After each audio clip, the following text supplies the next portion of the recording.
नमस्ते, म कलाकार Kumar Rana Payali, the voice of Nepal season 7 को कन्टेस्टेन्ट। म चाहिँ आज फाइनल्ली फ्रान्सको यो पेरिसमा छु र म एउटा कलाकार भए पनि, गीत गाउने एउटा कलाकार भए पनि आज चाहिँ म पहिलोचोटि चाहिँ म भ्लगमा इन्ट्री गर्दैछु।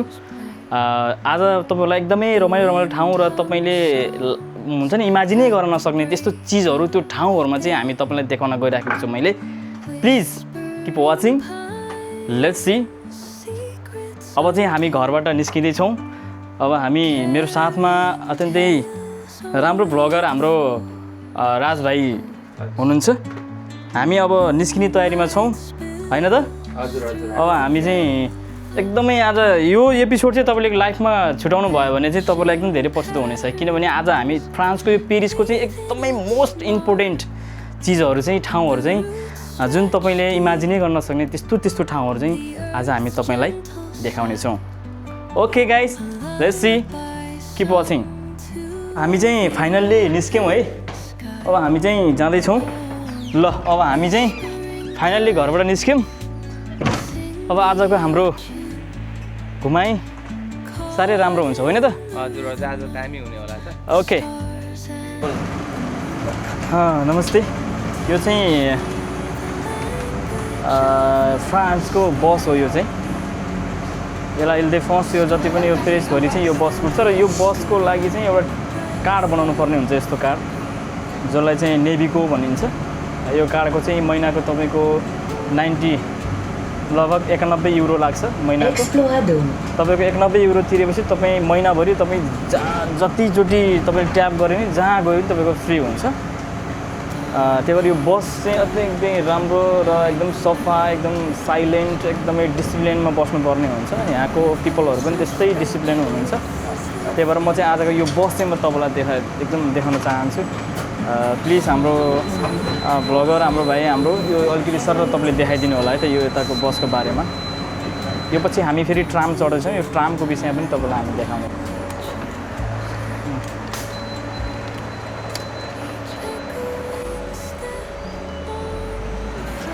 म भित्र छिर्दैछु। यहाँले हेर्नु होला, यो हाम्रो यसलाई चाहिँ ट्राम भनिन्छ।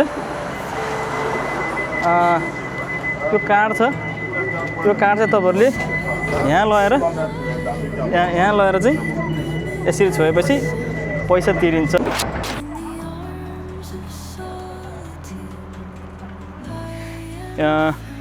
यो एक्सर्साइज गर्ने ठाउँमा चाहिँ आइपुगेका छौँ हामी, किनभने एक्सर्साइज भनेको स्वास्थ्यको लागि सबैभन्दा नहुने चाहिँ एउटा एक्सर्साइज हो। त्यही भएर चाहिँ म तपाईँहरूलाई छोटो चाहिँ गरेर देखाउन चाहन्छु। यो यसको काम भनेको चाहिँ यहाँ चढेर यो हल्लिने हो, यसरी हल्लिने हो। त्यसपछि म अर्को देखाउँछु तपाईँहरूलाई। यसरी घुम्ने हो। यो तपाईँलाई यो चाहिँ यो बेली फ्याटको लागि चाहिँ हो, तपाईँले देख्नुहुन्छ। यसको र यसको गर्ने हो। यो चाहिँ यो अलि लुज रहेछ, यसको काम यो हो। त्यसपछि आएर अर्कोमा तपाईँको घुमाउने हो, यसरी रिल्याक्स गराउने हो। यो चाहिँ हातलाई रिल्याक्स गराउने हो। त्यसपछि आएर तपाईँको अर्को छ, यो चाहिँ तपाईँको खुट्टा फुट्ने। यो चाहिँ तपाईँको फेरि यो सबै पार्कमा हुन्छ है। यो तपाईँको लगभग 400-500 मिटरको डिस्टेन्समा एउटा पार्क हुन्छ। त्यो पार्कमा सबै ठाउँमा यो सुविधा राखिदिएको हुन्छ। यहाँ चाहिँ पब्लिकको लागि चाहन्छौँ है त।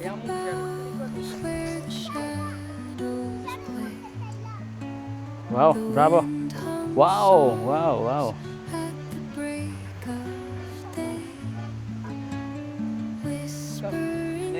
म्याक्सी बुको।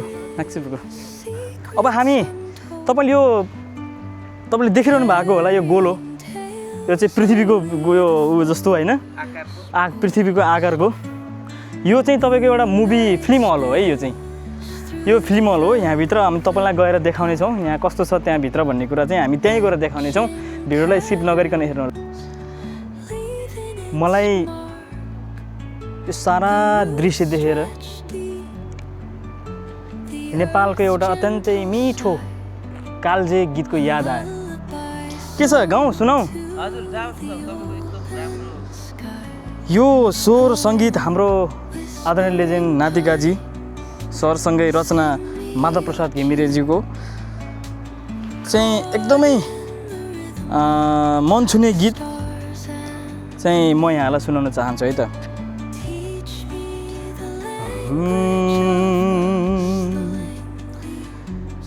नेपाली हामी रहौँला कहाँ नेपालै नरहे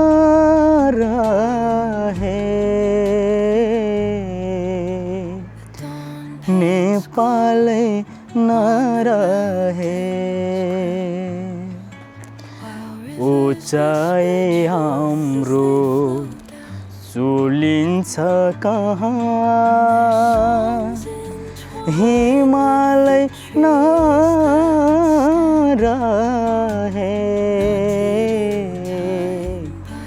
हिमालय नरहे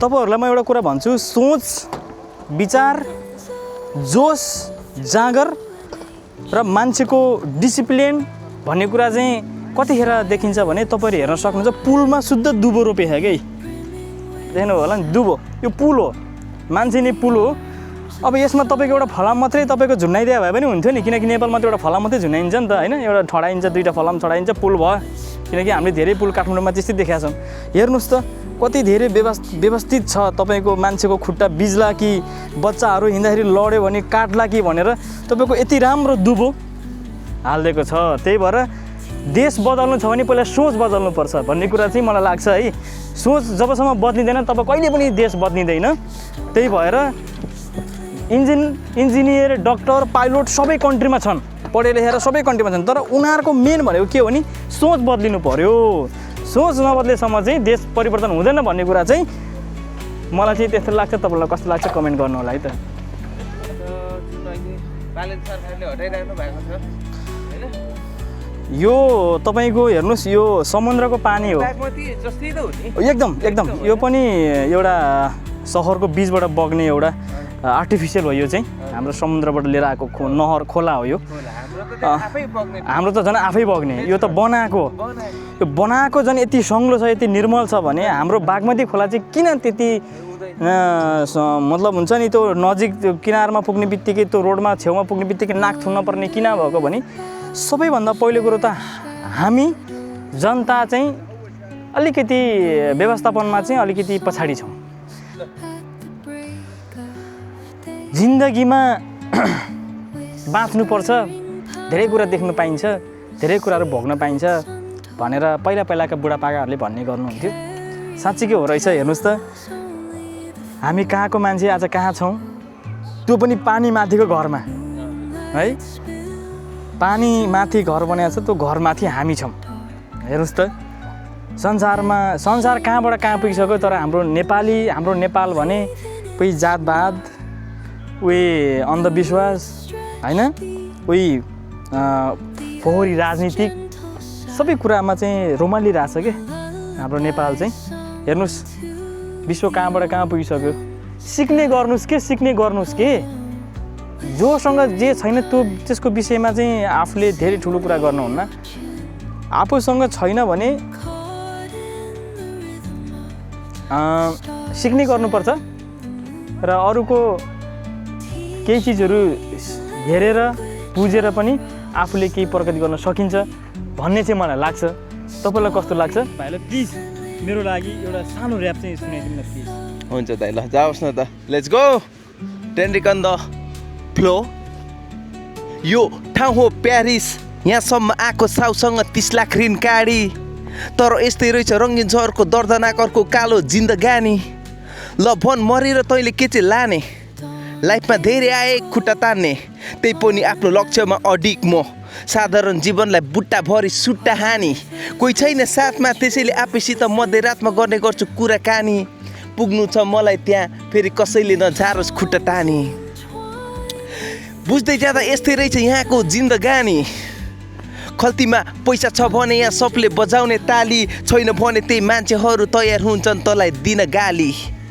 गाली र ताली संसार छ जाली फुलेको फुलमा सबैको नजर त आफै पनि माली या हो फुलेको फुलमा सबैको नजर त आफै पनि माली 5 महिनादेखि बन्द कोठा भौतारी राछु कहिले यता त कहिले उता काम गर्न खोज्दा आफ्नैहरूको घात अनि बन्द गरिदिन्छन् त्यो मैले छिर्ने ढोका हो त्यसैले मैले लाइफमा पाइरहेको छु धेरै धोका बस्न कति मजा आउँछ एकछिन म बसेर हेर्छु है त यो बस्दाखेरि पनि टक्क हेर्नु चाहिँ यताको कति राम्रो सिन देख्छ आहा ल हेर्नु त साह्रै आनन्द आउने यो ठाउँ दुःख पीडा सबै बिर्सिने यो ठाउँ सायदै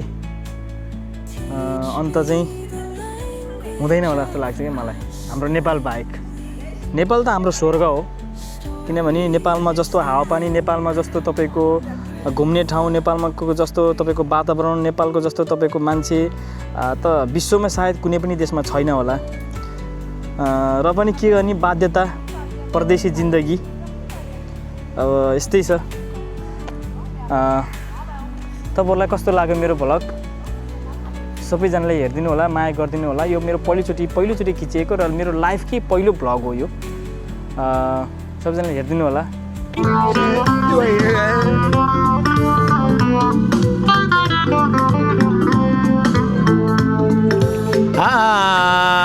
Fullo vale, fullo si sa vivale, sa uma sogolongo. Je t'aime, Mbife, I love you. Je t'aime, Mbife, I love you. Je t'aime, Mbife, I love you. je t'aime.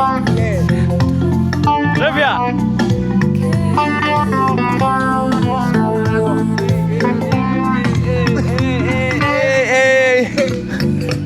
चलपल आज भोलि जता गए त्यतातिर चलपल हरपल हाम्रो पारा यस्तै हो नि सधैँभरि हरपल पहिला खाली खुट्टा थिएन पाउमा चप्पल नमस्ते आजको हाम्रो यो भ्लगको आज जति पनि हाम्रो यो डे फर्स्टको चाहिँ लगभग हामी सबै अन्तिम चरणमा छौँ अब चाहिँ हामी यहाँबाट स्पोर्टबाट निस्किँदैछौँ आज चाहिँ एकदमै रमाइलो भयो किनकि सोच्दै नसोचेको रमाइलो भयो आज चाहिँ हामी यो पार्कमा हामीले एकदमै हाम्रो फ्रान्सको एकदम राम्रो एउटा आर्टिस्टसँग पनि भेट भयो र आर्टिस्टले एउटा गीत पनि गाएर सुनाउनु भयो है एकदम रमाइलो लाग्यो उहाँसँगको हाम्रो एउटा भेट पनि रमाइलो भयो र हाम्रो सँगसँगै हाम्रो राज ब्रोको एकदमै मिठो ऱ्याप पनि मैले समावेश गर्ने कोसिस गरेको छु र एकदमै मिठो गाउनु भएको छ पक्कै पनि यहाँले हेरेर आनन्द लिनुहुनेछ भन्ने मैले पुरा विश्वासको साथमा एकदमै घाम चर्केको थियो गर्मी थियो र त्यो गर्मीको चर्कोको बावजुद पनि आज हामीले धन्य हामीले भिडियो चाहिँ बनाउने कोसिस गरेका छौँ यहाँलाई कतिको मनपर्छ लाइक कमेन्ट सेयर गर्दै गर्नु होला र भिडियो चाहिँ स्किप नगरी पुरै हेरिदिनु होला किनभने लास्टमा तपाईँले